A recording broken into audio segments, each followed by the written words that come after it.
So, let us begin this fifth session together by sitting in a comfortable, upright posture.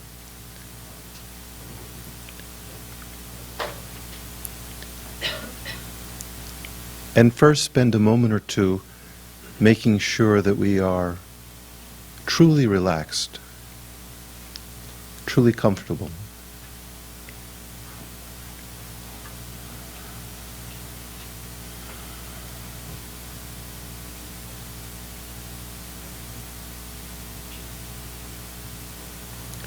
There are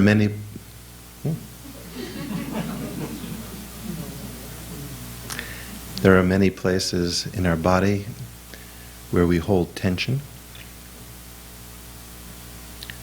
So as we breathe, we can breathe into those places, and as we exhale, we can just let go of that tension right at that point.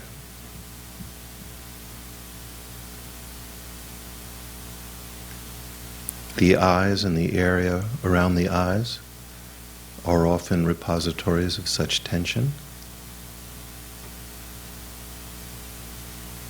So relax those areas. Let them be soft.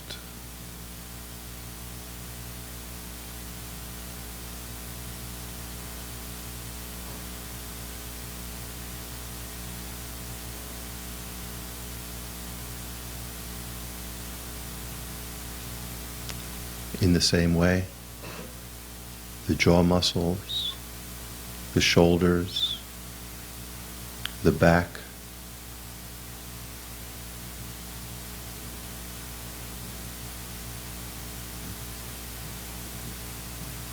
allow any of the tension that may have accumulated in these places to simply dissolve, using the out-breath just to let go.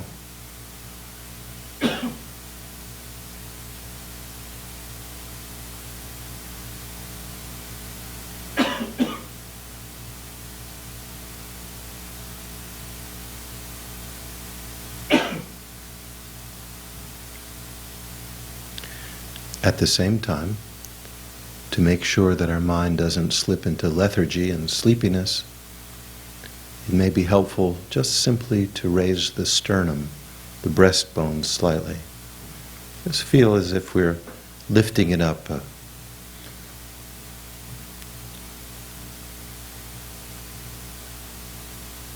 fraction of an inch will do.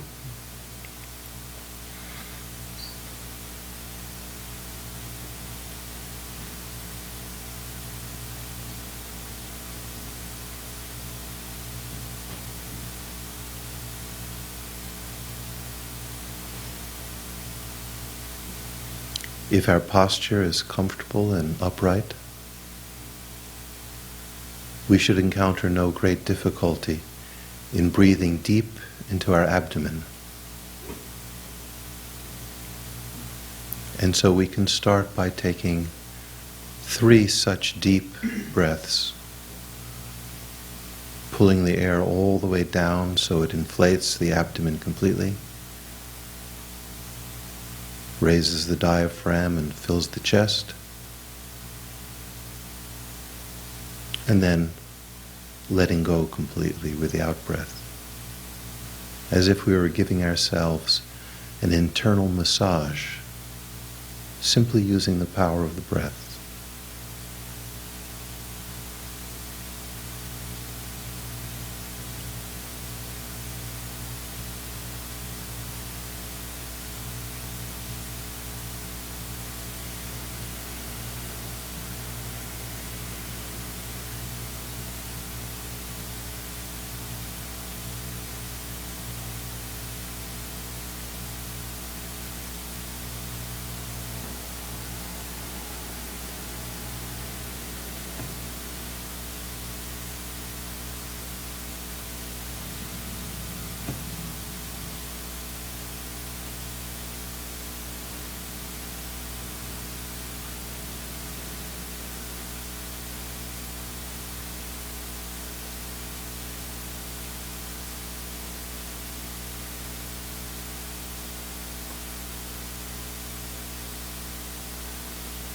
So with our body still and relaxed, and yet upright and alert,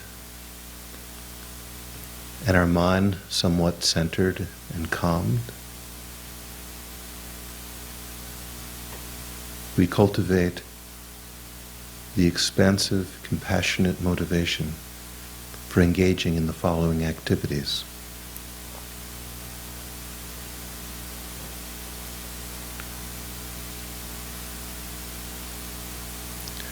Remembering that our ultimate aim is not simply experiences of pleasures or the mere avoidance of pain,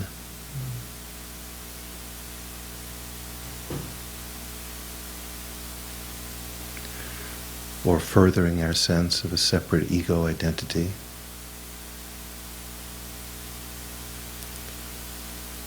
but rather awakening to reality,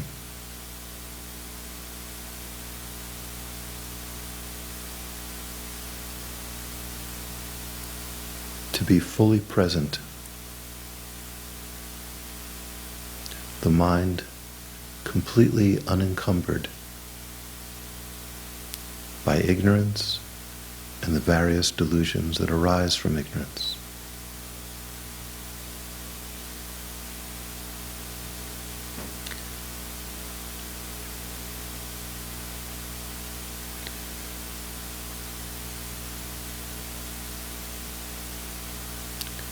To be liberated completely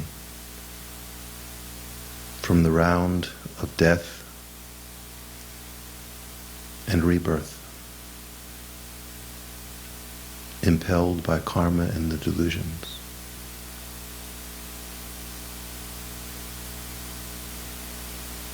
And to achieve true peace.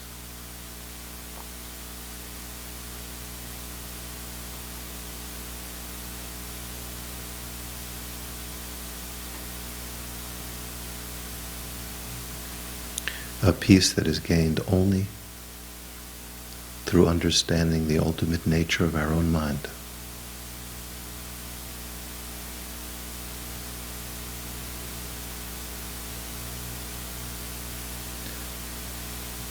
But remembering at the same time that just as we wish to achieve such a state of peace and well-being, freedom from suffering, so every living being in this world, without one single exception, also desires happiness and the freedom from suffering.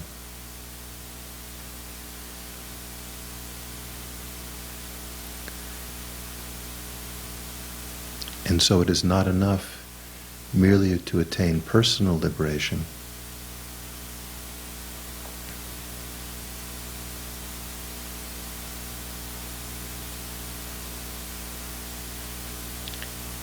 it is necessary to experience complete spiritual fulfillment, a state of complete awakening, complete enlightenment, in which all such positive qualities as wisdom and compassion and skill have been developed to such an extent that we can bring benefit effortlessly and spontaneously to everyone else.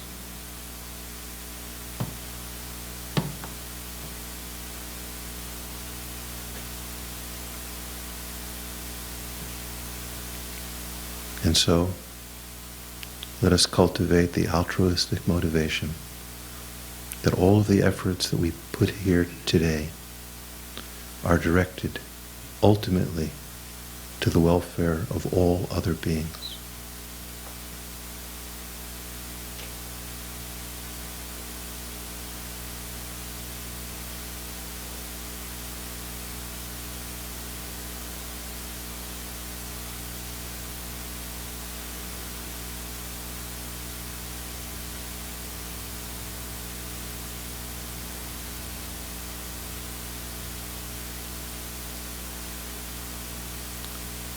So of course,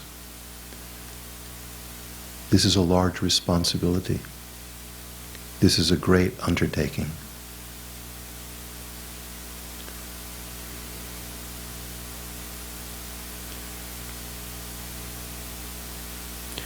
And it is up to each of us individually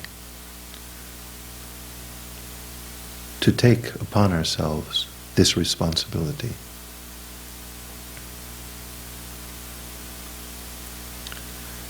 And that is why each of us is sitting here meditating.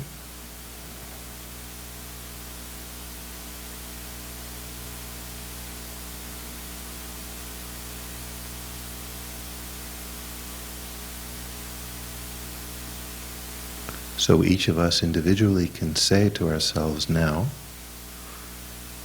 I am sitting here meditating. Or I am sitting here trying to meditate. Or even, I'm sitting here wondering what I'm supposed to be meditating on.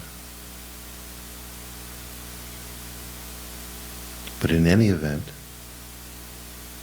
if someone were to ask you, what are you doing now? You would answer something like that. I'm sitting here and I am meditating.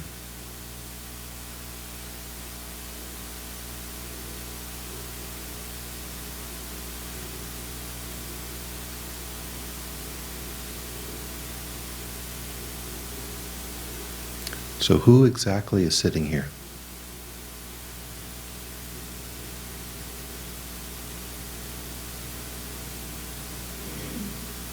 I am.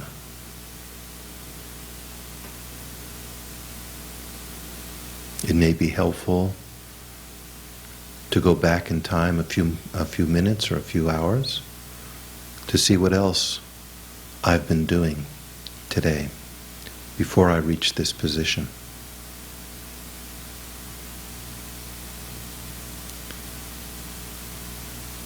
So mentally, remind oneself, I had this for lunch, I did this at work, I came here by car, I got out, I said hello to my friends, I took my seat.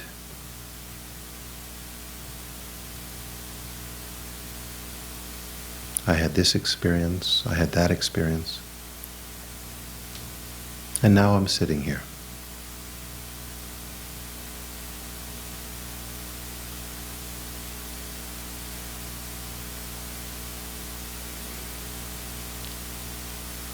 At this point, do not question the existence of this I. Merely feel it. Cultivate the strong feeling as if in answer to the question, who is here? Giving the answer, I am here.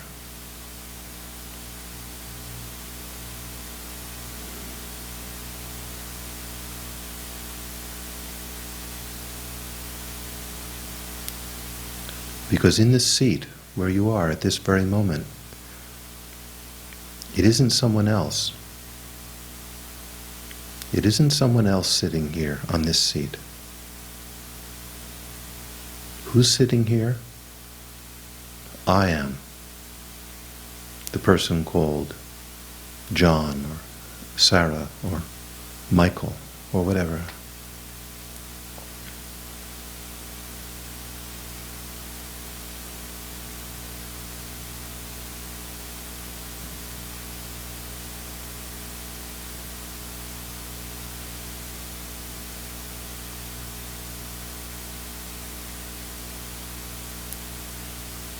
If our name is Pat, for example, and someone were to come in the room and say, "Where is Pat?"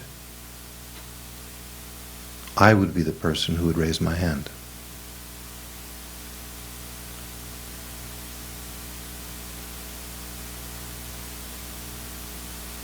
So now just substitute your own name.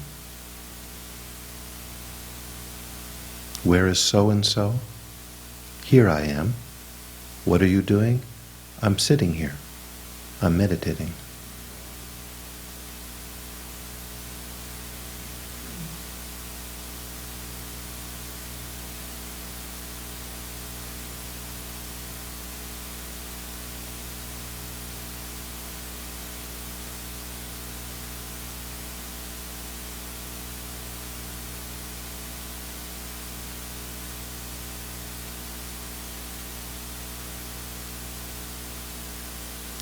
Let us say our name is Michael, and someone were to come in the room and say, Michael's car is blocking the driveway. People can't get out. They're getting very angry. We wouldn't think that car belongs to someone else. We would think that car belongs to me. It's my car. I'm the one responsible.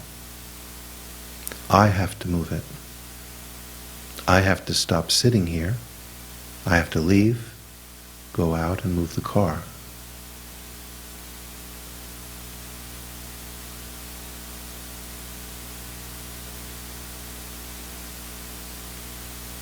So that same person who would have to stand up and go out and move the car, that same person who might feel very embarrassed to have a mistake like that pointed out in front of everyone else, that very same person is the one who's sitting here trying to meditate.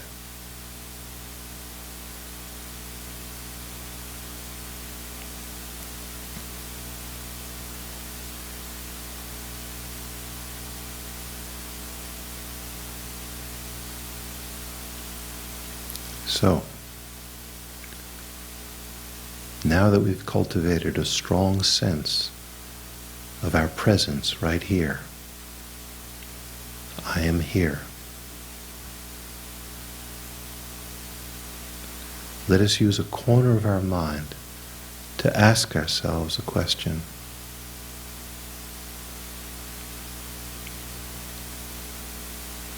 Why do I say, I'm sitting here?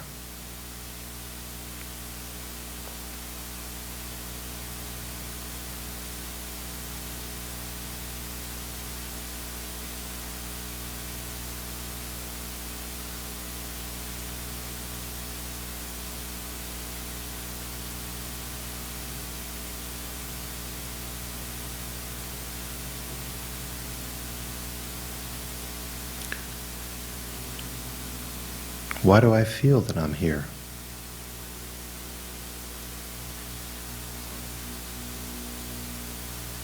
What reason do I have for asserting that I am here? That I'm sitting? That I'm thinking about these questions? That I'm meditating?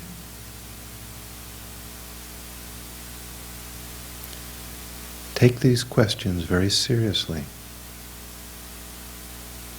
We feel we're sitting here. We say we're sitting here. We would be the one who'd raise our hands if someone called out our name. Where is so-and-so? Here I am.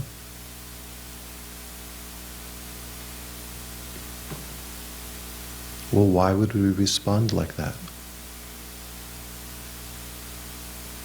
Why do we feel that I'm sitting here, that I'm meditating?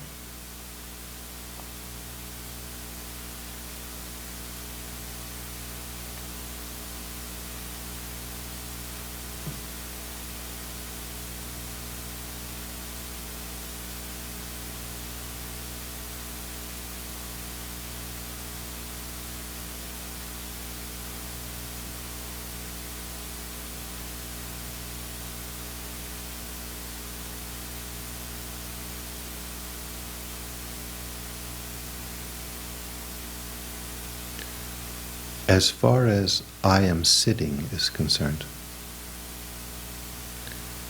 can we give any reason for asserting I am sitting other than the fact that this body this aggregation of physical parts, is currently in the seated posture.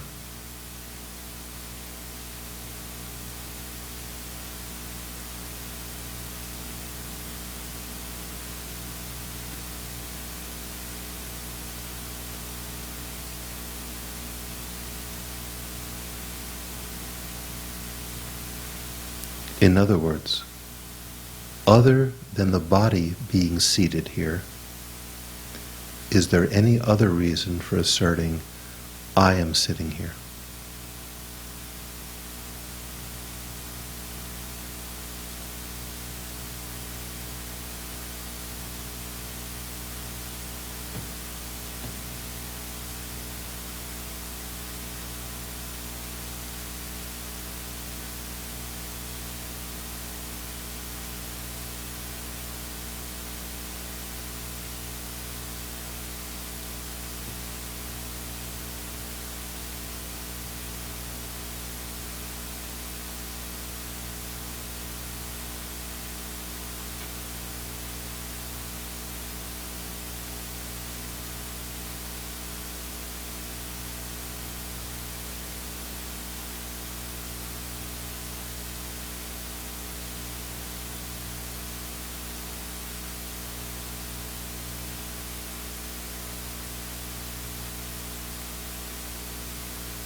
If we're right, if we can find no other reason for asserting, I am sitting here, other than the fact that the body is sitting here, then it seems as if I am this body.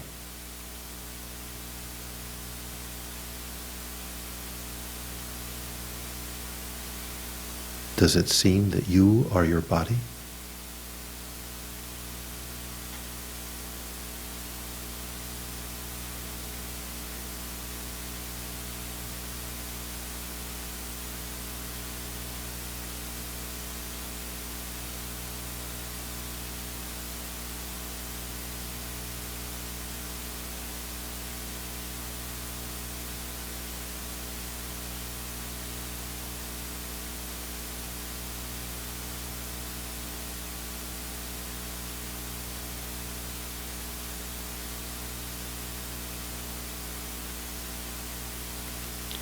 Then consider, I am meditating.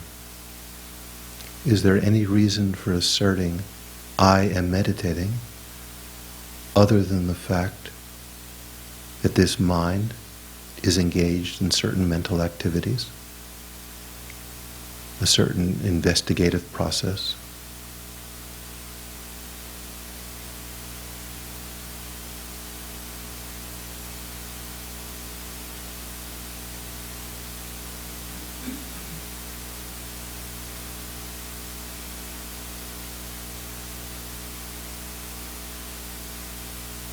And if that's true, if the reason we can say I am meditating is because these mental activities are taking place, then wouldn't that mean I am these mental activities?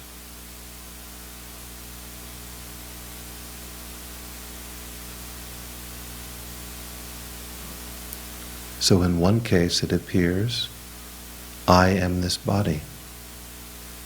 In the other case, it appears, I am this mind.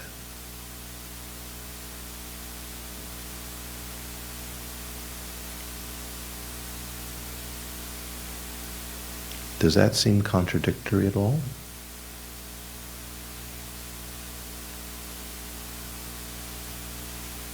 Furthermore, taking the first case again, if we say, I am sitting here, because the body is sitting here, then where in this body is this I?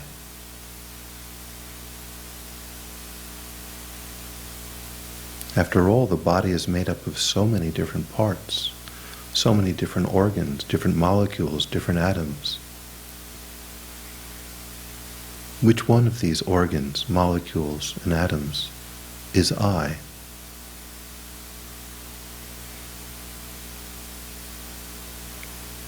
Do I reside in my shoulder, in my eyebrows, in the tension in my back?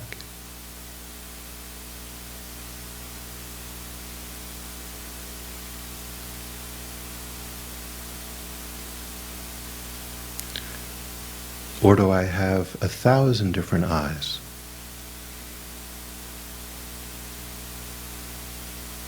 One for this organ, one for that one.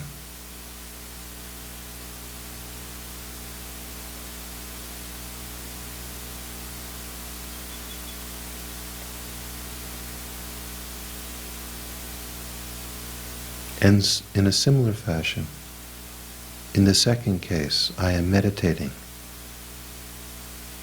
because the mind is engaged in certain mental activities. Then which one of these mental activities is the I who is sitting here?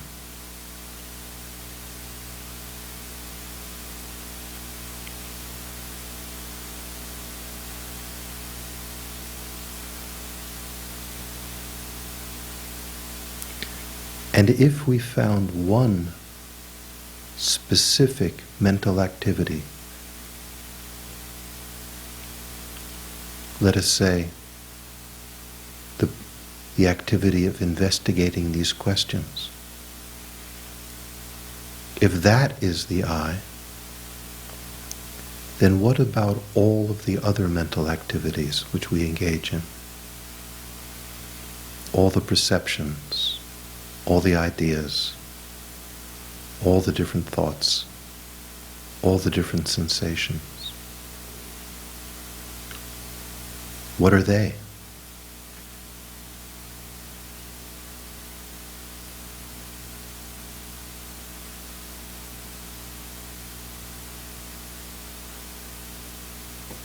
Or is it like the previous case, that if I have 1,000,000 different thoughts and sensations, then I must be 1,000,000 different people, having 1,000,000 different eyes? Does this seem right?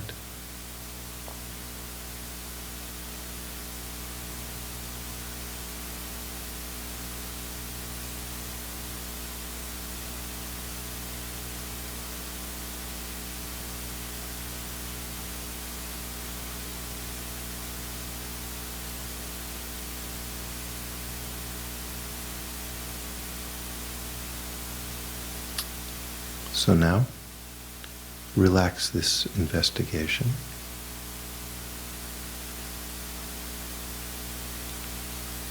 If any tension or confusion has been created, any tiredness has been created by doing the investigation, just gently let go of it with the out-breath.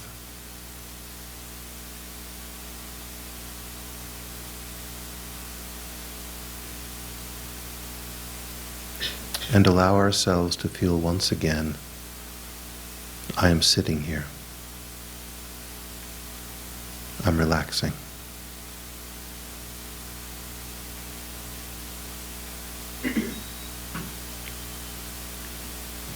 And one last question. Is there any difference between the way I appears to you right now and the way it appeared before we started the investigation?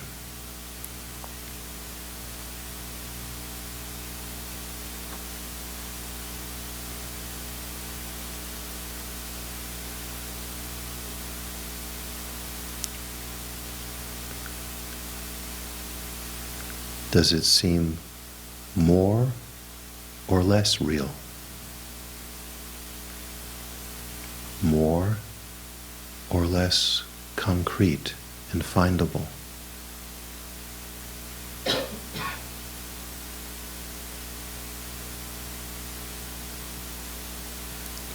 Is its appearance now as strong and definite as it once was? Or is it somewhat transparent?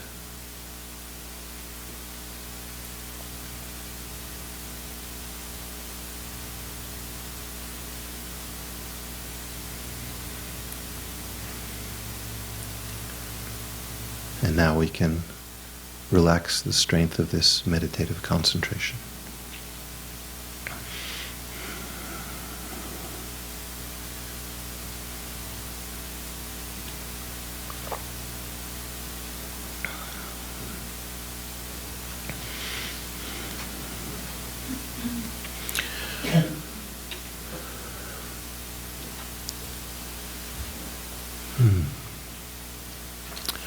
So it is possible, as it is for so many Dharma subjects, for the exercise that we just engaged in to be nothing but words, as if it was a semantic exercise. Is the I the same as the body? Is the I the same as the mind? Is the I singular? Or are there many different I's? And so forth. If the I seems to be in one part of the body, then what about all the other parts of the body? To whom do they belong? If the I seems to be one part of the mind, then what about all the other parts of the mind? Do they belong to someone else? Are they not part of me? All of those questions could be simply verbal gymnastics. Or they can be profoundly unsettling. Okay? But for them to be profoundly unsettling questions, there is a prerequisite, and that is we have to have started with a sense of the I being present. Not just I like a word, just haphazardly thrown out there, but the I that is vitally important to us as we live our lives. Right? I mean, whether I'm sitting here and meditating or not, that might not make such a big difference. But during our daily life, we engage in many activities to protect our sense of self, to defend it, to promote it, to maintain it, to push it ahead, as in the expression, looking out for number one, right? This kind of obsession with the first person singular, right? It's a word that's just one letter long, but for us, it often seems to be the universe, all that really counts. Like, for myself, I know, when I have a headache, it doesn't matter whether the sun is shining, whether people are on the beach having a good time, whether my favorite football team is winning, or my most hated baseball team is losing, It doesn't matter. Why? Because I have a headache. Right? So it's not just a word at that point. It's nothing less than my personal universe. It's not something that I'm playing a semantic game with at that point. I am miserable. The sun has gone behind the clouds. Life is barely worth living because I am in pain. And the only thing that will make it better if I recover. Right?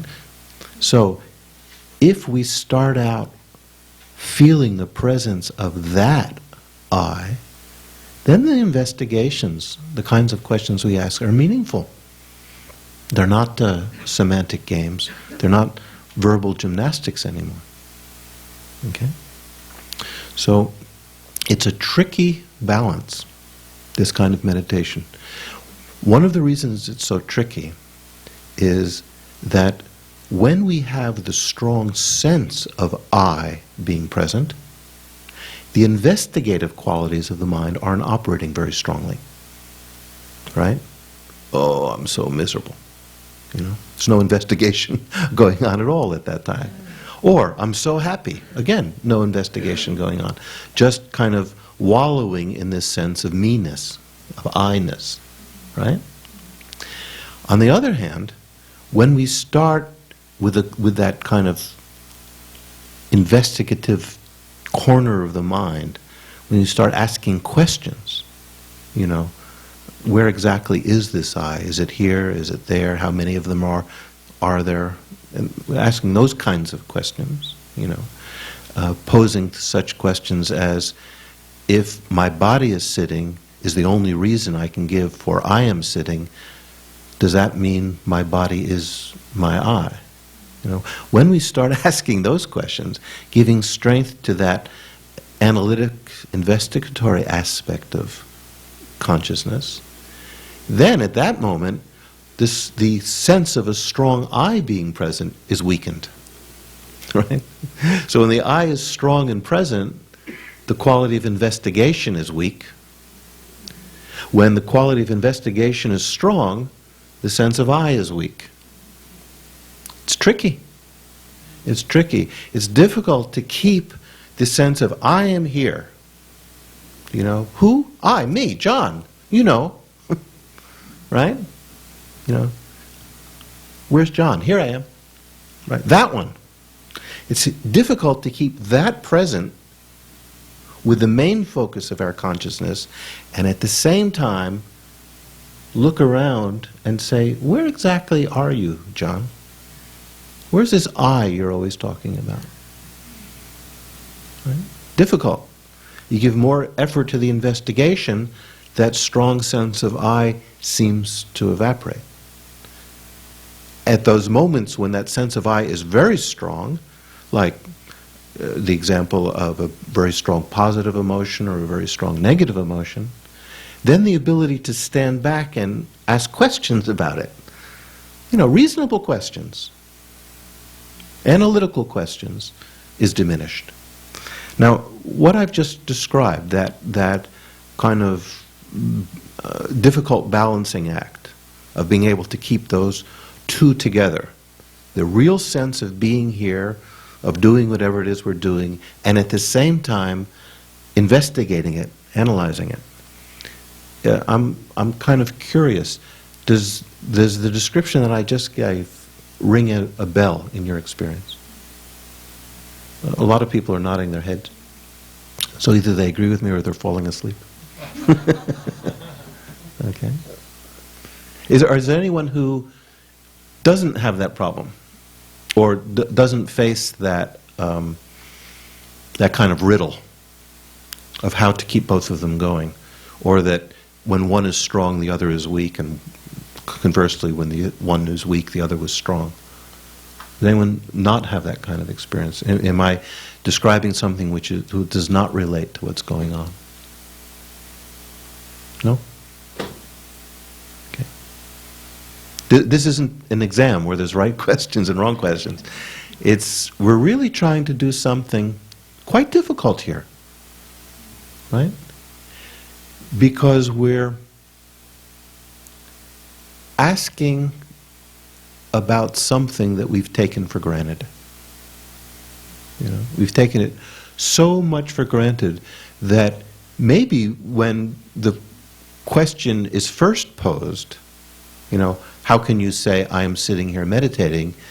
Maybe our first reaction is, what kind of stupid question is that? Of course I'm sitting here meditating. Right?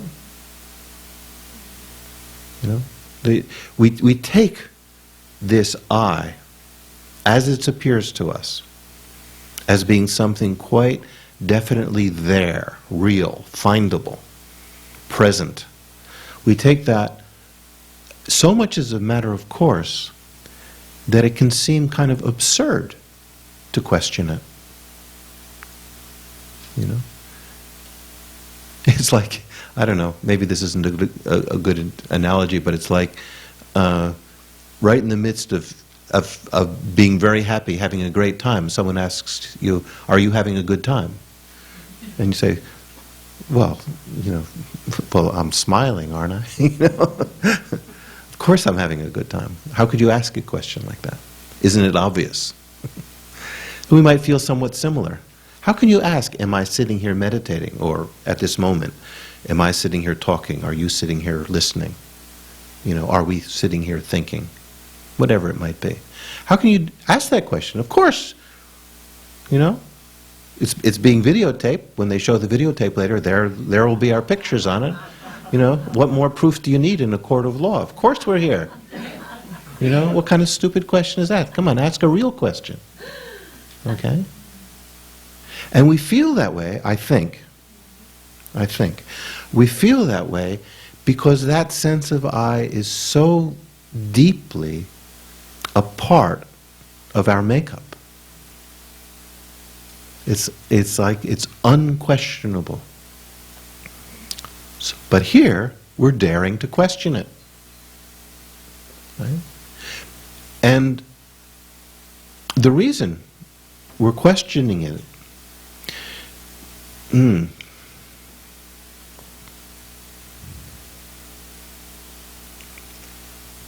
I'm going to step back from that one. I'm going to step back on that for a second. I think I may have seen a question in the back, but I'm not sure. Someone might have just been scratching their ear. Yes, actually. Was there a question? Yes. Please. Well, regarding the mind versus the body and what is I and Yes. what have you. Yes.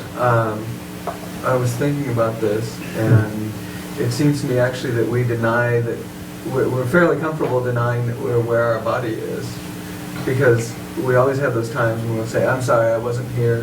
Mm-hmm. I was space and time. I was daydreaming. I was daydreaming. I was in another. I was back in my childhood when in the dream I was, and it can be someplace where we never existed. It can be someplace in the future. Right. So it seems to me that there's at least a degree of comfort in denying that our I is where our body is. Mm-hmm. A lot less than denying that our I is wherever our mind is seeing itself.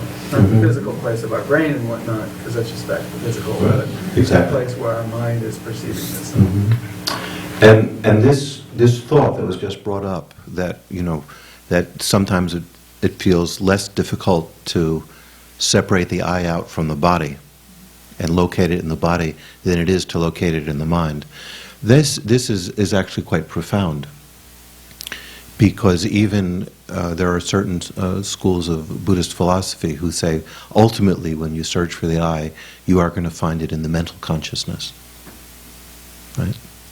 This is not the final thought, but that, you know, often when you kind of flush it out from other places, that's where it does seem to reside. So that is a valid direction that our investigation can take, but I submit it's not a final resting point. But even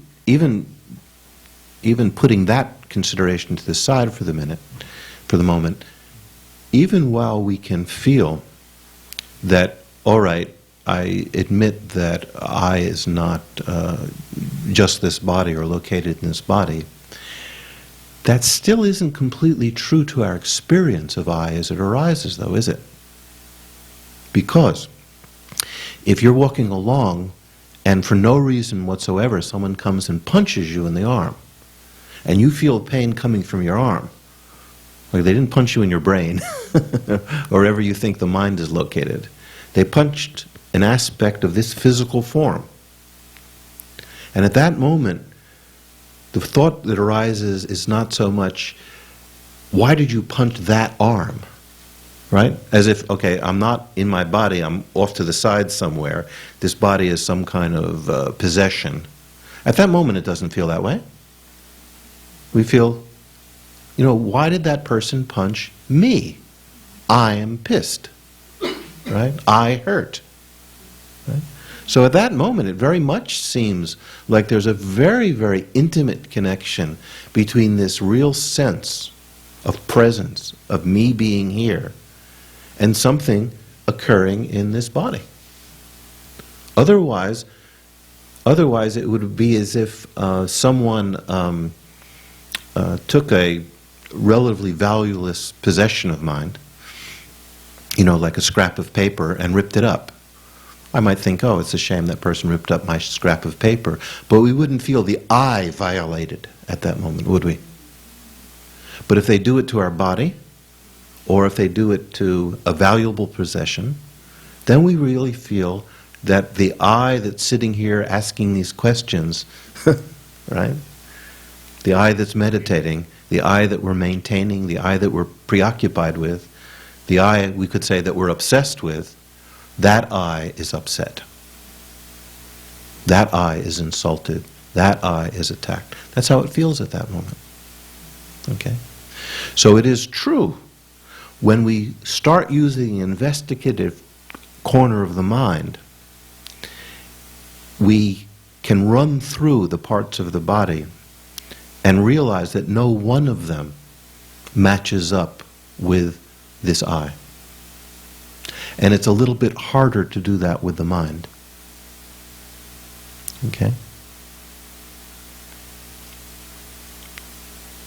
But still, that sense of I arises because of something that's going on in this aggregate of form, the body, or something that's going on in the aggregates of consciousness, the mind. Okay? Is it all right for me to use those terms, aggregates? Right? We've gone over that a few times. The aggregate of form being the body, the other four aggregates being aspects of mind, mental aspects. Okay. So, at the end of the meditation, there was a question, and I don't know how you feel that you were able to answer it at that moment. If anyone wants to offer up their experience, that would be nice to share. But the question at the end was, having brought into focus this sense of self in the beginning, right? I did this, I did that, I went through all these things, and now I came into this room and I'm sitting here meditating. So in the beginning we really concentrate on that sense of self and appeared a certain way to us. Then afterwards, after we investigated to try to find out if there's any reason why we could posit such an I other than the body is sitting or the mind is engaged in meditative practices. In other words, once we start analyzing where that I might be found, within the body, within the mind, within the combination of both, somewhere else, then at the end, when we kind of relax that investigative quality, and we're back now to feeling I'm sitting here, I'm recovering from this meditation, At that moment, does the I appear to us in any different way than it did at the beginning of the session? Right? I think I asked questions like, does it seem to be as defined and sharp and findable? Or does it seem to be vaguer, more transparent? Okay? So I'm kind of curious, were you able to sense any difference between the way the I appeared at the beginning and the way it appeared after the meditative investigation? That might be a hard question to answer, because sometimes at the end of a meditation like that we're kind of feeling a little disoriented or frustrated. Okay? But did anyone sense a difference? Yes, please. Yeah. You did? I did sense a difference. I don't know if I don't feel like it's necessarily the right answer. No, there is no right answer. Okay. Just your experience. But I feel that it's possible to become aware of, when I ask the question of my, is the I in my body, then it becomes possible to remove my sense of I from the body, to see the body as more of my dwelling place. And, good. or the air, but still nevertheless a special dwelling place that I have some responsibility for, and that I might protect in some fashion, or cause to survive. Right. And then, in part by analogy, I suppose, because it's more difficult with the mind, but I can also perceive my thoughts and feelings as arising out of a combination of events and circumstances, and experiences and even the state of my body. And so I can become less identified with the activities of my mind. But in truth, that doesn't really make my sense of I foggier. It almost makes it crisper, but yes, transparent. Like a light, in a sense. And it makes it feel as, I mean, I can feel a sense of I-ness that I could even see or experience as temporary and as interconnected with all the other I-nesses around. But it still feels like there's a focus of all this beingness, if you will, that is residing in this space that I have some degree of responsibility for. How would If you... I'm on track or off track or No, please, that's your experience. This is very good. How would that feeling that you came to the end, that kind of crisper yet more transparent or more connected feeling, how did that compare, if you can put your mind back, to how the I felt in the beginning before you did the investigation, when you just simply felt, I'm sitting here?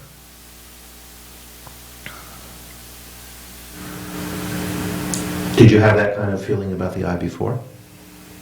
No, I mean, it's not that I've never had that feeling, but just coming into the room, no, it's like more taking it's more like the I-ness fills up all this space, like it's can expand, and perhaps, the image that's coming to mind is a light that might be more in focus and be like a pinpoint, or less in focus but fill up all this space and spread out and not have as much consciousness of the difference between the I-ness and the space that it takes up.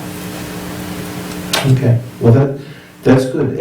Any differentiation, whatever words we might put on it, is really getting us closer to the actual feeling of what's involved. I think it's very helpful for us if, as we do this investigation, and at those moments when the investigation seems, like sands running through our finger. It seemed kind of solid before, but now when we're holding on to it, it seems to be slipping away and harder to hold on to. Or what I alluded to earlier, in the beginning, I seems to be referring to something, but after a while, I just seems to be a game that I'm playing with words. Okay? If we're getting any of those experiences, we can be on the right track. We can be on the right track. Because the sense of I that arises, especially at moments of emotional turmoil, great anger, or overwhelming elation, is not something that runs through your fingers. Doesn't seem to be just a name game. At that moment, it doesn't seem that way, does it? If someone does something really horrible to you and you feel really upset, it doesn't seem like the I that's upset at that moment is just a name. Just a word being applied to a whole bunch of things going on in the body and a whole bunch of things going on in the mind, and I'm not exactly sure where, but somewhere in this envelope. Doesn't seem like that at that moment. The I kind of jumps out, seems to jump out and occupy center stage, and all the lights are pointed right at it. And that's where, that's the focus of all our attention. How can I protect it? How can I defend it? I can't let that insult go by without defending myself. Otherwise, what will people think of me? And at that moment, myself and me isn't just a name. It isn't just banding words about, right? It seems most real. And holding on to it as most real exacerbates the problem, right? You know, whatever the problem might be, whether it's a restlessness or anger or strong attachment or jealousy, whatever it might be, is made that much more acute because I am involved. Not I like some kind of name, some kind of word, some kind of general reference to something that might be going on in the body and might be going on in the mind, but I'm not exactly sure where, right? At that moment, the sense of I that's coming up is very strong, right? Very definite.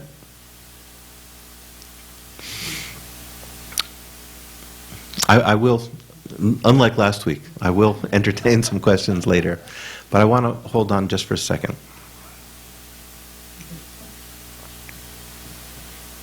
So, I want to go back to one of the questions that was asked right in the middle of this analysis. I am sitting here, okay? And remember, for this analysis to really work, for it to make a difference, we shouldn't just simply say in a neutral tone of voice, I am sitting here. We should feel, I am sitting here, right? That same I that we hold on to so strongly, that's the one sitting here, right? Okay. So when we say that, the question that was asked, you know, like the first question is, what am I doing? And the answer, one answer might be, I'm sitting here.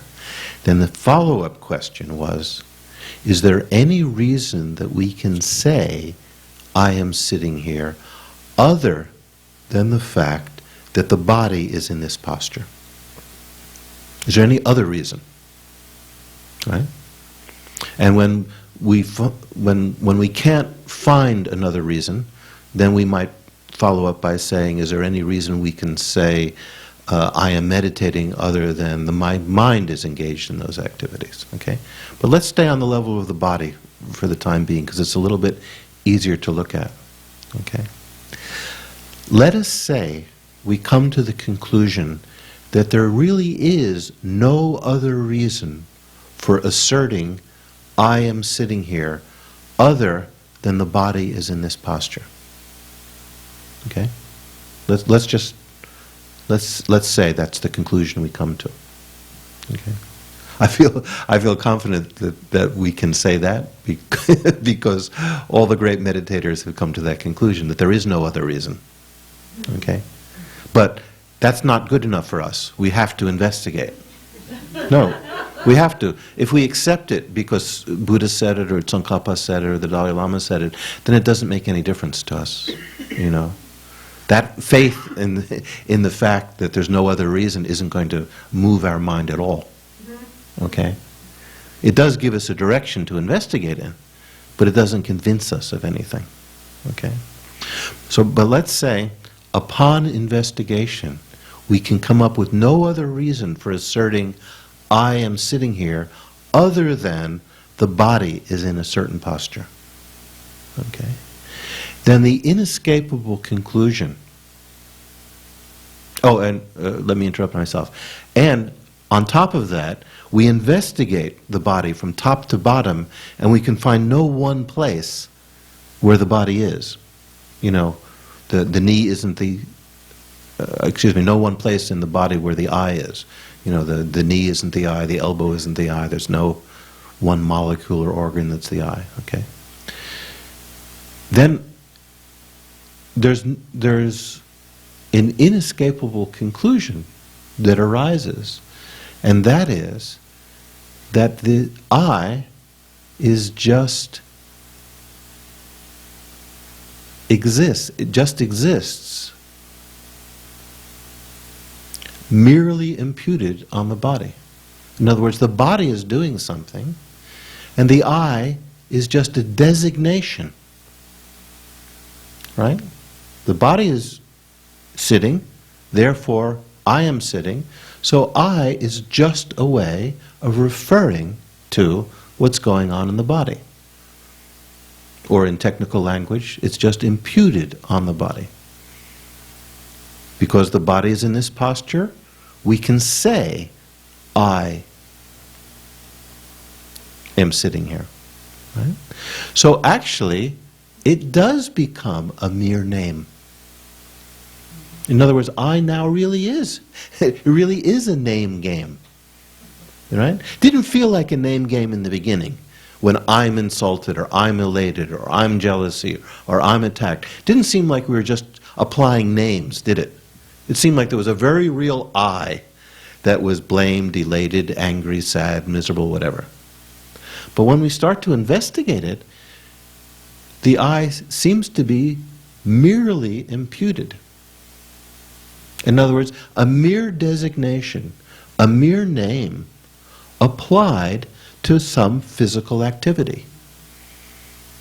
And then by extension, a mere name applied to certain mental activities. Or a mere name applied to a combination of both. So the interesting thing is, it starts out appearing concrete, real, self-existent, if I can use those terms, present, real, there, most important thing in the world, center of my life, ultimately findable, the most important thing, like the old Coca-Cola advertisements, the real thing, what we're hoping to find, what's in the back of our mind, right? It's not Coca-Cola, it's I, right? Okay? That's what it appears like.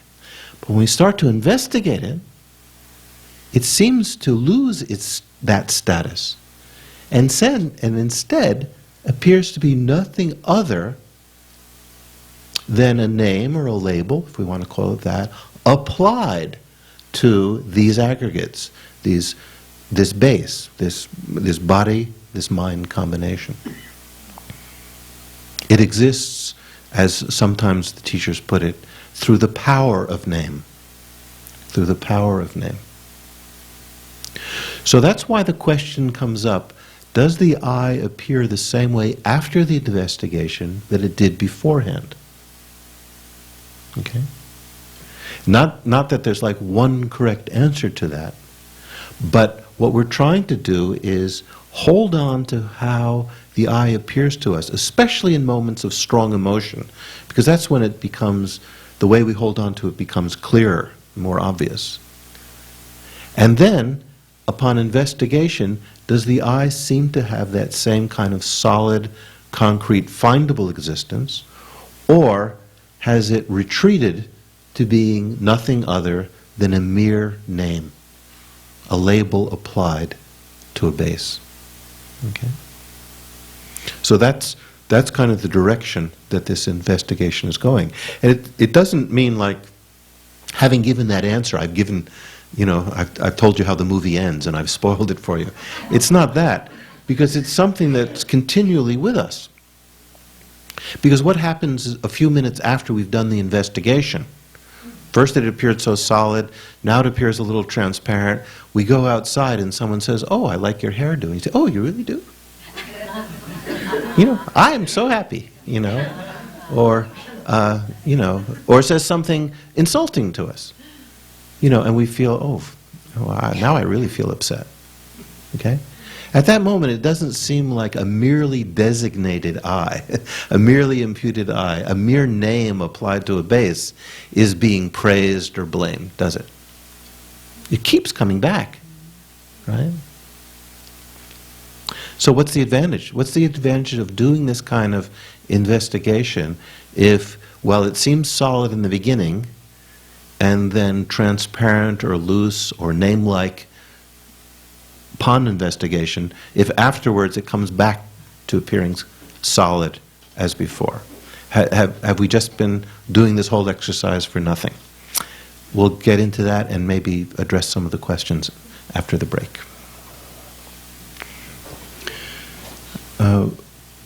We have one more session in this module next week, and then we have a break for a few weeks, and then we start on the 13th and last module, which is the Introduction to Tantra, which is, in fact, if I remember correctly, the very first module that I taught out of sequence about a year and a half ago.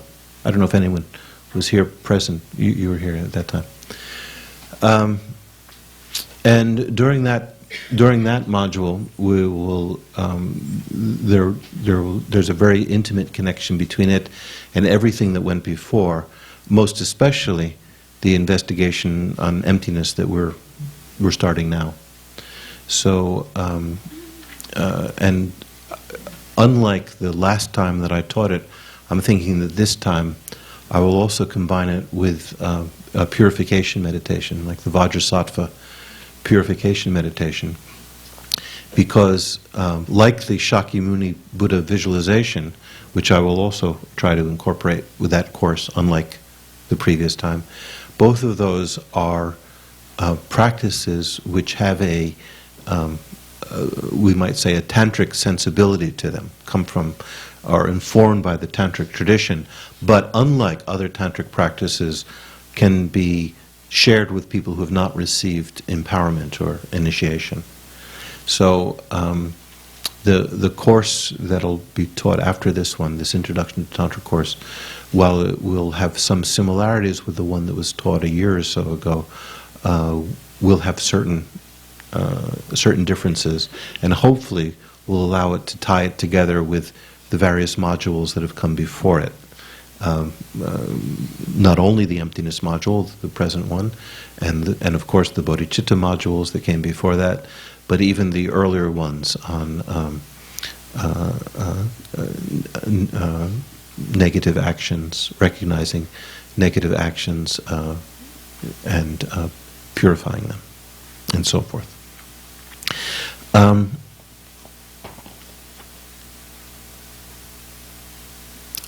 I think I'd like to spend just a few minutes reading a selection from Lama Yeshe's Introduction to Tantra. This section that I'm reading is not specific to the practice of Tantra. It is as germane to the practices we're considering now as could be. And the reason I've chosen to read it is because it deals with something that Lama Yeshe calls not seeing.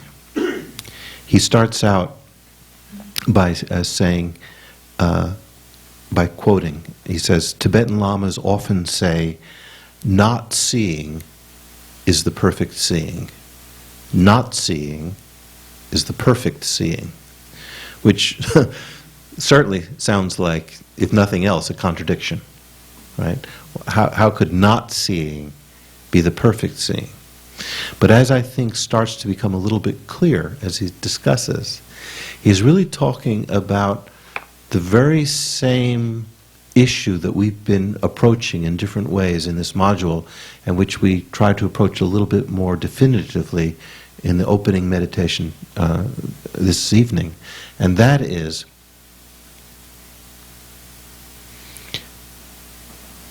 if what we're holding on to is a mistake, if it's the product of a deluded habit of mind, if it has no reality to it. But if that's what's appearing to us, if that's what we're believing in, then not seeing that, in other words, cutting through it, being rid of that illusion, is actually the perfect seeing. Because we're ridding ourselves of a misconception. And not just any misconception, but the misconception that lies right at the root of our suffering and dissatisfaction. Okay? So this not seeing is not just like blindly closing our eyes against something and now I can't see it. It's the not seeing that comes from trying to find it and realizing that the object that we're looking for does not exist in the concrete, solid, independent way we always believed it to exist. Okay? So that not seeing is a very powerful, active process of cutting through misconception. Okay? So, in Lama Yeshe's words, or Lama Yeshe's edited words, okay? I just read the next few paragraphs.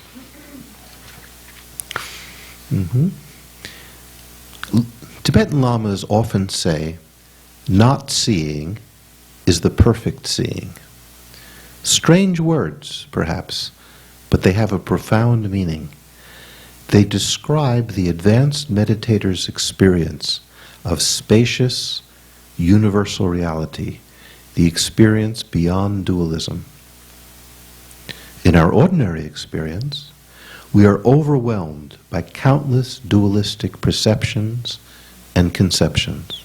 Every day, we are attracted to pleasurable objects and repulsed by unpleasant ones. Burdened with a narrow idea of who we are, we spend our time running towards this and away from that. As we have seen, this deeply ingrained habit of viewing things dualistically and believing in our dualistic discriminations lead to nothing but confusion and repeated dissatisfaction. But it is possible to cultivate a completely different view of reality. Fed up with the endless rat race of our compulsive, cyclic existence, we can train in penetrative awareness and cultivate a direct perception of the actual way things exist.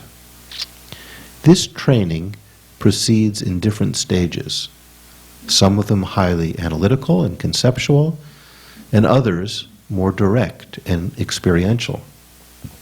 Eventually, as we become more and more deeply absorbed in the experience of spaciousness, the ordinary, concrete appearances normally crowding our vision begin to dissolve. Like summer clouds disappearing back into the clear blue expanse of the sky, our dualistic visions cease, and we are left with nothing but the clear, empty space of non-duality. In this space, empty of all concrete discriminations of this and that, our mind feels calm and boundless, free of limitation. No longer occupied with seeing and believing in the ultimate reality of ordinary appearances, we enter into the perfect seeing of the non-duality experience. Far from being a state of sleep-like blank-mindedness, our mind at such a time is awake and alert, rejecting nothing, asserting nothing, yet accepting everything. Instead of feeling trapped and limited, forced to play the same pointless ego games over and over again, we begin to taste the true liberation of unencumbered consciousness. This liberation is possible because the superficial, conventional, fantasy, dualistic mind is not the fundamental nature of human beings. Our fundamental nature is as clean and clear as crystal, and there is no place for the self-pitying imagination. It automatically dissolves, and with it dissolves all our imprisoning limitations. If we can enter and then remain within the naturally clear state of our own mind, we will have the time and space to see things without confusion. We will even be able to handle the business of everyday life more skillfully. Many people wonder about this. If I allow my mind to return to its natural, uncomplicated state, how will I be able to function in this complicated world? How can I get from one place to another? How can I hold down a job? How can I cook a meal? How can I do anything? But there is no reason to carry on this type of argument with yourself. The fact is that when you are in a clean, clear state of mind, you will be free to pay full attention to what you are doing, and you will therefore naturally do it well. Problems come when you are not living in a natural state of mind. Then, no matter what you are doing, your mind will be on something else. You are supposed to be cleaning your house, but your mind is thinking about going to the beach and eating ice cream. That is when you run into difficulties.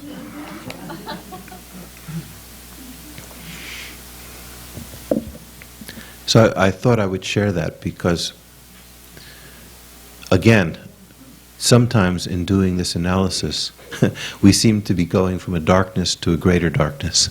Things that seemed clear before seem vaguer, not in a way of having gotten rid of an illusion, but just vaguer because now we're not even sure what anything refers to anymore. Okay? So it's nice to get a sense that this is not ultimately where this investigation is leading us, but to an actual experience of liberation, of freedom. And one other thing I'd like to point out now, which might be helpful to set the stage for next week a little bit, along with the readings that I've handed out. Meditation on emptiness is often said to have what we might call two phases to it. Two phases or two sections to it, or two styles to it. The first is referred to simply as what goes on in the meditation session itself, and the second is what goes on in the post-meditation, or after the meditation on emptiness. Okay? So there's the meditative experience and the post-meditative experience. And perhaps some of you who are here during the 8-verse training of the mind will remember that when we reached the 8th verse and we were quoting His Holiness the Dalai Lama's commentary to it, he pointed out that the way the 8th verse is written, it is really referring to this post-meditative experience. Does that strike anybody's memory? Okay. Look back in your notes. Anyway, I want to explain a little bit of what's meant by that. The meditative experience and the post-meditative experience. Okay? We start in the meditation with flushing out from our experience, from our memories and so forth, a strong appearance of the object that we're investigating. And it can be any object, but ultimately the most important object to investigate is our sense of self. Okay? You'll notice when you read the handouts that in the analysis, as a way of proceeding, Lama Zopa Rinpoche uses the example of a bell. Evidently, when he was giving the teachings, there was a bell on the desk in front of him, so he used it as an example. Lama Yeshe used to use flour or a roll of toilet paper or whatever it was that was in front of him. The Buddha used to use examples of a chariot, because evidently there was a chariot there, or something resembling that. Okay? So, the analysis can be used on any phenomenon whatsoever. But the ultimate purpose is to analyze not chariots or rolls of toilet paper and bells, but to investigate our sense of self. That's the most important thing we have to look into, right? But sometimes it's helpful to use another example. Like, remember last week we used the lines and squiggles which serve as the sign for the word Baba, right? We try to analyze that and see how the basis of imputation, the various lines and so forth, was different from what we imputed onto it. Okay? Right? But ultimately, the basis of imputation that we're interested in investigating is this body-mind complex, and what we're imputing onto it is this sense of self, right? That's what we have to investigate. So, in the meditative stage, we start out by bringing to our mind the way we ordinarily hold on to this solid, concrete, apparently findable sense of self, the me that we're always referring to. Okay? Then, by doing the analysis, and the type of approach used here is just one of many different analyses that we can use. Some of you who have studied this subject beforehand may be aware of an analysis which is called the 4-point analysis. Some of you who may have studied the works of Chandrakirti, there's a 7-point analysis. There's many, many different approaches. But whatever approach we take, at some point, the previously apparently solid, concrete sense of self that we had been holding on to begins to dissolve somewhat. It doesn't appear quite as concrete, solid, independent, quote-unquote real as it did before. Okay? So at that point, as Lama Zopa says in the handout that I've given you today, at that point we just hold on to that experience of, as in Lama's words, of not seeing. You know, we just hold on to the absence of what we had previously been grasping to. Is that clear? In other words, we stay in that experience of emptiness. So at that point, what the mind is really concentrating on is, in a sense, the disappearance of what we had previously thought was most real.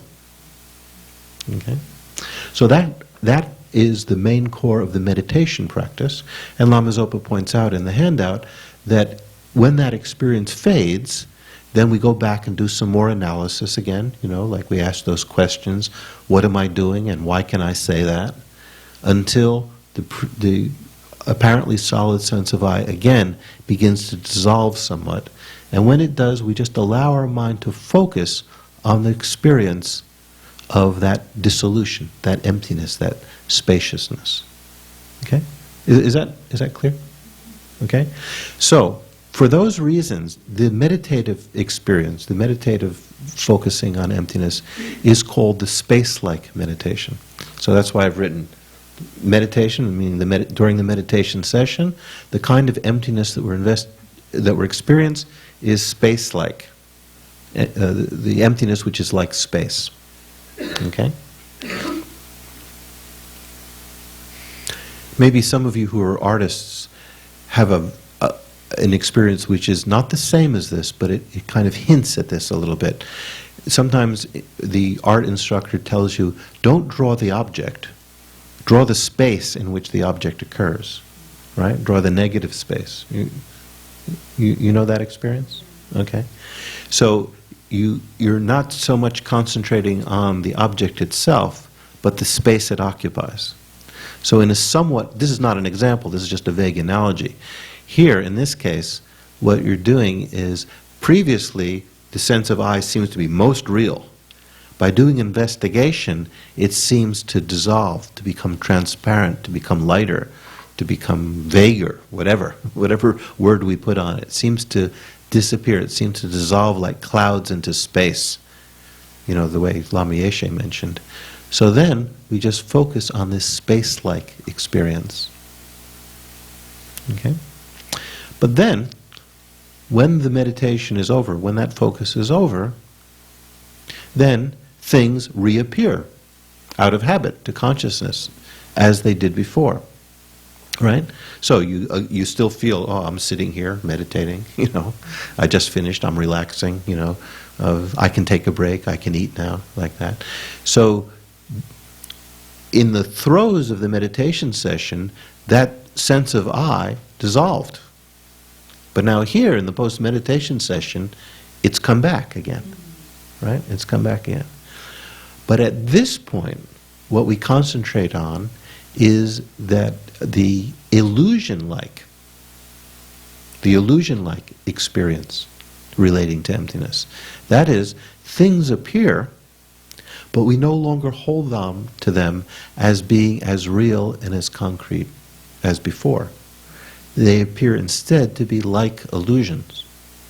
And one of the best examples is one that I had occasion to give once or twice earlier in this course, and that is when you're walking in a desert type of area and you see a lake in the distance.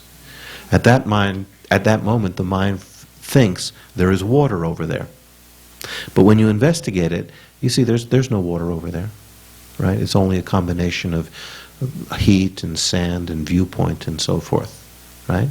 So at that moment, you feel the absence, the spaciousness of water, the emptiness of the water, right? The water that you were holding on to in your mind, that you ran to because you were thirsty, or you went to investigate, that dissolves, right?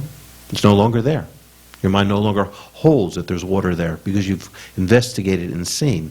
So in that moment, which may be a moment of great disappointment if you're thirsty, what does your mind hold on to? The absence of water.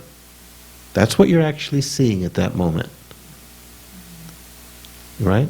Before you thought you saw water, now you're seeing the absence of water. That's really what's appearing at that moment.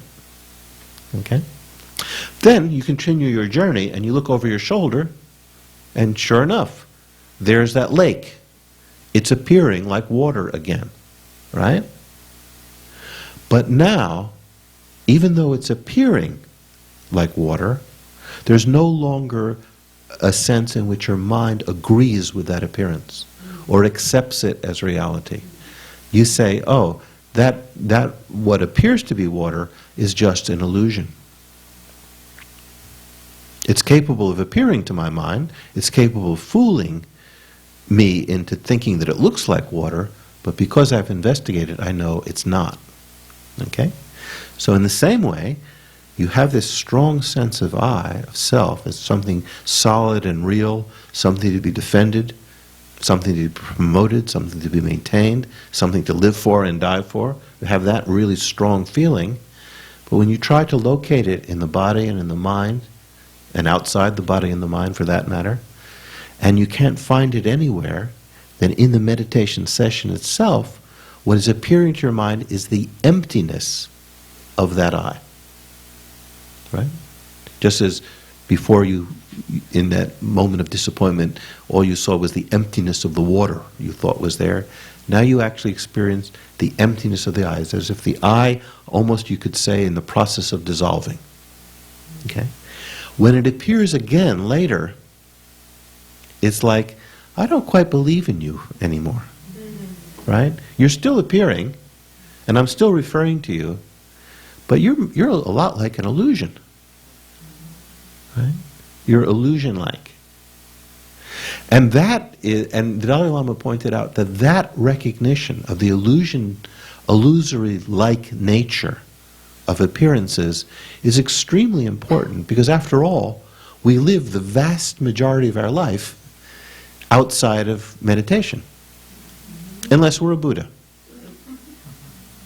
No, truly, Buddhas, no matter what they're doing, are still single-pointedly focused on emptiness meditation. When we're single-pointedly focused on emptiness meditation, there's nothing else we can do, because nothing ordinary is appearing. All we're experiencing is emptiness itself, spaciousness. Afterwards, things reappear. Appearances arise again to our consciousness. But we no longer believe in them with the same strength, the same solidity, the same gravity. This doesn't happen if we just do the meditation once in a while, or if we have kind of one flash experience and then don't think about it again. This is an experience which happens as our mind really gets used more and more to emptiness meditation. Then in the post-meditation period, as things appear, they appear with a certain lightness, a certain transparency. And in a sense, if we make connection with, what I would consider great beings, like His Holiness the Dalai Lama or Lama Zopa Rinpoche or other beings like that we can mention, you can almost see it in their attitude. It's not as if they're frivolous. I don't mean to imply that at all.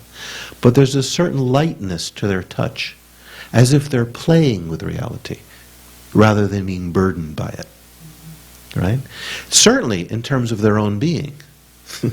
You don't see His Holiness the Dalai Lama strutting an ego that he has to show to others. Right?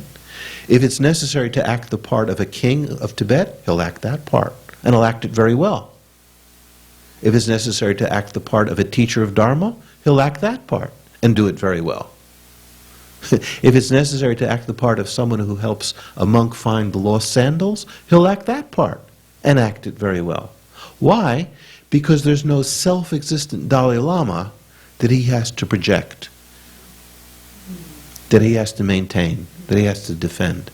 And therefore, as is in Lama Yeshe's quote, instead of making it incapable of dealing with reality, now it's able to deal with the whole multitudinous appearances of reality. Because the mind is opened. It's flexible. It's not so tight. Okay? So sometimes we can get a hint of it from our own experience, sometimes we can get a little hint of it from the experience of others. But ultimately, of course, if it's going to make a difference, it has to be something that we ourselves experience. Okay, so unlike most times, this is the point where I say, oh, sorry, we've gone over. Uncharacteristic, I've actually left a little bit of time for Midian to ask a question. So, when you do plenty of emptiness meditation, then, like you said, when you see things, you see the illusion, you're not that impressed. So, there's another phenomena that will occur when a person maybe has lived quite a thorough life, and somehow or other they've gained some realization. They're not holding on to a lot of anger and griping. They haven't particularly done emptiness meditation, but things don't really bother them anymore. And they can pretty much go if someone yells and they just think it's funny. They know why they're yelling, they don't care that much. So how can we compare those two things at all? I think we can. I think the second experience you're talking about may not be as thoroughgoing as true emptiness meditation, but they're related. They're related because, like, when we're typically when we're young, when we're full of it, right? Full of the life energy and exploring everything, and also still going through this kind of adolescent identity crisis.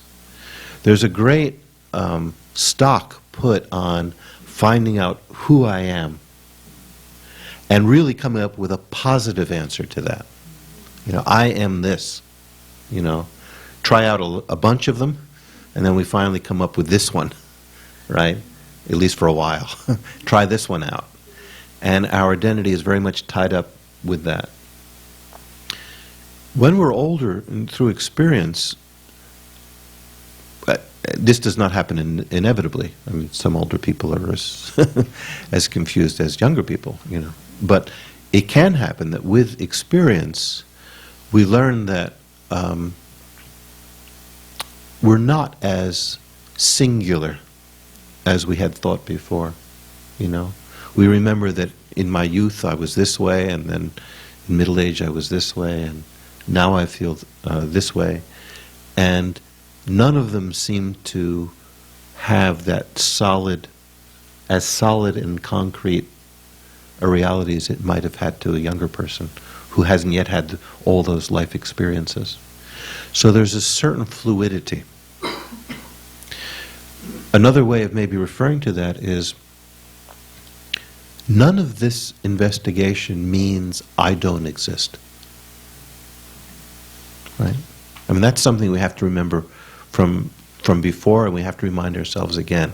The end result of this investigation is not that I am non-existent.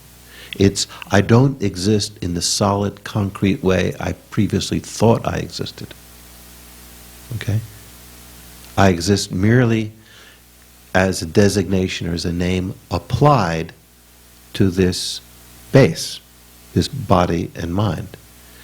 But together with that analysis comes the question, well, okay, when I say this body and mind, again, they're not just words, right? The body is an ever-changing aggregation of physical parts. The mind is an ever-changing aggregation of mental parts. And with age, we tend to come to, we may tend to come to an appreciation of just how changeable and how varied our mental experience as well as our physical experience can be. You know? So when we hold on to tightly as I am this, at that moment we're almost willfully ignorant of how much the body is changing and how much the mind is changing. Right? When we relax our grip on this and think of I as simply a name being applied to the aggregation, then we see what that name is being applied to is ever changing. It's not as solid and concrete as it was before. So sometimes the experience of a lifetime, you know, the letting go that goes together, is a partial understanding of that. I don't think it's the same as it, but I think it's related in that same sense. I was attending a training recently, and in it there was a teacher, and she said that for her class, I think it was an elementary school class, she was teaching, early secondary school it was. She said that for this class she was teaching a method that she had learned from someone, and it was called the 8 Eyes, or the 8 Selves. Now this was not a Buddhist meditation class. This was just a recognition that, for instance, in her case, sometimes she's a wife, sometimes she's a mother, sometimes she's a teacher, and in each one of those instances there's behaviors and qualities that are appropriate to that self, and others that are inappropriate. So it's inappropriate to act like a wife when you're meant to be a teacher. It's inappropriate to act like a teacher when you're meant to be a wife. You know, things like that. So she was trying to teach that to the students, right? You know, that in their everyday life, they actually adopt different personas. They have, as she said, 8, I don't know where that comes from particularly, but that's part of the teaching, 8 selves, 8 eyes, like that. And it really fascinated me because she said, you know, the students can really get into it. They realize, oh yeah, when I'm on the ball field, then I'm playing this role, or I'm acting according to this self, and there's certain behaviors which are appropriate and certain personality traits which come out and certain abilities. And when I'm in this situation, another one comes out. You know, different ones come out. And all of this helps to give a kind of a broad idea of what this aggregation of body and mind really are. That they're not as, you know, it's not pointing to something so solid and narrow and singular as this one I. Okay? So what really fascinated me was that she wasn't teaching this from the point of view of emptiness. But the implications for emptiness are extraordinary. Because if we can see that we are, in terms of this particular technique that she was using, 8 different eyes, the implication of it is that we're no I at all. Okay? If it's just as true to say that I'm this, and that I'm this, and that I'm this, and that I'm this, and that I'm this, then it's equally true to say that ultimately I'm not any one of them.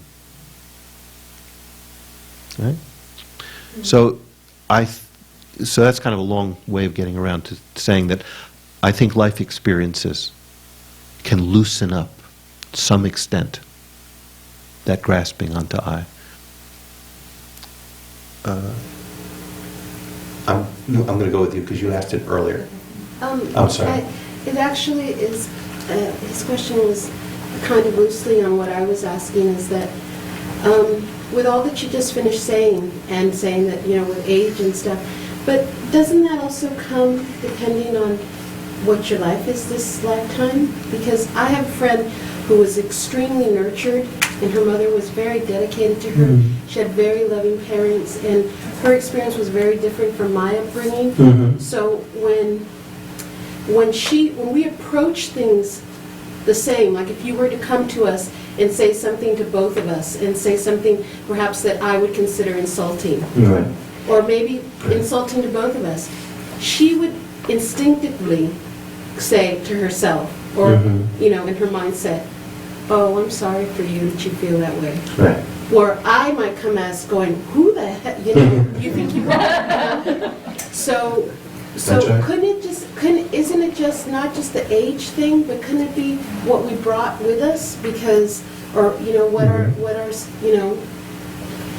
Yes, I see that definitely. difference in that, and we all have our eyes, but they're all different, and some of us are closer to emptiness than others. Yeah, I think that's... We all are, but I'm Right. saying, in the practical sense. I think that points to something quite profound, an implication of all of this, and that is that it's been said that it's impossible for a negative mind to arise without the underpinning of grasping on to this solid I. It's impossible for this, for a negative mind, like a deluded mind, like intense anger or jealousy. It's impossible for that kind of mind to arise without the underpinning of grasping for a solid, independent self. It can't. You can't have a kind of loose, easygoing, illusory-like feeling about your I, and at the same time be extremely jealous and angry and upset. It can't happen. It always comes together with it. Right? And yet, it is possible to have very many positive states of mind which don't rely on that ignorant grasping on I to arise. In other words, you can have a sense of caring. I'm not going to talk about even love or compassion, but just simply caring. And it doesn't rely on me being the caring one. It just arises. Right? But for me to have a feeling of hatred, I have to, at the same time, be holding on to a very solid, concrete vision of myself in order to have that thought, that feeling, that emotion. So, the way I think that may relate to what you were saying is that the experiences we have in life, the kind of nurturing we receive, the kind of education we have, the kind of karmic experience we have because of past actions are done, all of these are tied up together. So if we nurture a hatred mind, that means simultaneously we're nurturing a grasping onto a solid, independently I kind of mind. Has to go together. So we engage in certain karmic activities. When we later on, let's say in a future lifetime, experience the results of that, we find ourselves tied tightly, into an experience which is giving us suffering. Right? We may learn from it, we may not. It's not sure. It's going to depend on a lot of other things. Suffering experiences can be good in the sense if we learn from them. If we don't, they're just suffering. And there's no value to them. Okay? It's just suffering. Okay? But take someone who has been open and generous and has exercised different qualities and has enough I grasping to be reborn in samsara, but not strong enough that they're reborn in a suffering aspect. So they're born with much more open instincts, like the way you described that friend of yours and so forth. You can see that the strength of that ego grasping can be much less. It can still be strong enough to cause rebirth. That still has to be overcome, perhaps. But that person is in a freer state. It's more possible for higher qualities of the mind to come to the fore rather than the habits of jealousy and hatred and resentment and so forth. Okay. I know a lot of people have to leave now. And I didn't open for as many questions as I thought I was going to. But we do have one more session. And I think that what I handed out this time, because it combined with what was handed out last time, very extremely helpful advice by Lama Zopa Rinpoche on how to proceed. So my suggestion is to read over that material. And if you have questions that you feel you really want addressed, and I seem to never touch on them, please feel free to use my email address and try to get the question to me that way. I've given it out many times before, but do you need it again? Once more? Okay. It starts out with just my name, the 9 letters of my name, JONLANDAW. Okay, it's a W, not a U at the end. Okay, John Landaw at sbcglobal.net. So that's SBCGLOBAL. sbcglobal.net, N-E-T. Okay? And if you have, sometimes it's helpful, even if you ask a question that I don't answer, trying to put it in words sometimes is extremely clarifying. So if you can put it in words, in writing to your friend, to your neighbor, to yourself in your own diary, or to me in an email, even that much can be extremely clarifying. Okay? I can't guarantee that my answers will be that clarifying, but asking the question might be. So, before we rush out the door, we started by trying to cultivate a motivation that the actions we're engaged in would go beyond our petty concerns for avoiding pain and experiencing pleasure, something to do with real liberation from the causes of suffering and the ability to help others on their path to liberation. Then during the main part, we tried as much as we could to stay with the line of reasoning and analysis so that we could bring into question what has not been questioned so deeply before in our life, and which, because it hasn't been deeply questioned before, has been leading us from one unsatisfactory experience to another. So now, for better or for worse, we've reached the end of that session, so we should think that any positive energy, even if it's just the smallest seed of a doubt that maybe the way I've been looking at things isn't quite right, even just that much, even that amount of questioning in this context is positive. It shows an interest in uncovering the nature of reality. So even that much let us dedicate so that all beings may be removed from their mental and physical sufferings completely, since their mental and physical sufferings are simply the result of an ignorant misconception. And may teachers such as His Holiness the Dalai Lama be endowed with long and fruitful lifetimes, that we ourselves will come under their benevolent care, so that the enlightened beings may continue to turn the peerless wheel of the Dharma, and that we ourselves may achieve enlightenment as quickly as possible, overcoming even the most subtle stain upon the field of our consciousness, so that we can effortlessly and spontaneously repay the infinite kindness we've received from each and every being.